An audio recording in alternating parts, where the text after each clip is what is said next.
નમસ્કાર મિત્રો, માનવ પરિવાર ટ્રસ્ટથી સ્વાગત છે આપનું. અને મારી સાથે જે બાળકોને જોઈ રહ્યા છો, આ બાળકો માનવ પરિવાર ટ્રસ્ટની વિઝિટ અને મુલાકાતે આવેલા છે.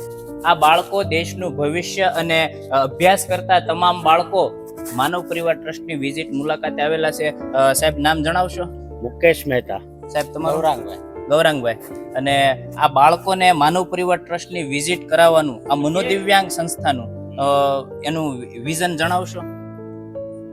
આ સંસ્થાનું મુલાકાત એટલા માટે અમે બાળકોને કરાવીએ છીએ કે આપણા સાથે રહેનારા, આપણા સમાજમાં સાથે જીવનારા અમુક લોકોને કુદરતી રીતે જે કાંઈ આપણાથી કંઈક અલગ આપ્યું છે, તો એ એમનું જીવન કઈ રીતે જીવી રહ્યા છે, જેનાથી આપણને આપણા જીવન વિશેનો પણ થોડો ખ્યાલ આવે.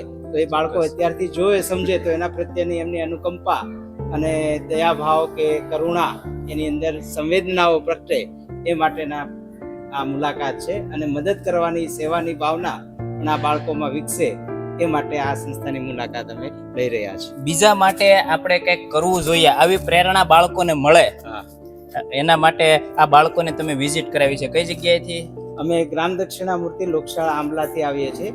અમારી NSSથી રાષ્ટ્રીય સેવા યોજનાની એક શિબિર કુંભણ ખાતે રાખવામાં આવેલી છે. એટલે કુંભણથી નજીકમાં આ આશ્રમ છે, તો આ બાળકોને એના ભાગરૂપે એ આશ્રમની મુલાકાત માટે અમે આવ્યા છીએ. ખૂબ શ્રેષ્ઠ વિચાર આવ્યો કે બાળકોને એવી કંઈક પ્રેરણા મળે, એના માટે તમે જે મહેનત કરો છો, ખૂબ સુંદર વિચાર છે આપના. અને બાળકો, કેવું લાગ્યું આપને? મજા આવી? અને બેન, શું પ્રેરણા મળશે? આ માનવ પરિવાર ટ્રસ્ટ છે ને, એ મનોદિવ્યાંગ સંસ્થા છે. જે મેન્ટલ રિટાયરમેન્ટ લોકો હોય ને, તો બેન, શું પ્રેરણા મળશે તમને આમાંથી? અમને આમાંથી શીખવા મળે કે એકબીજાની આપણે મદદ કેવી રીતે કરવી જોઈએ.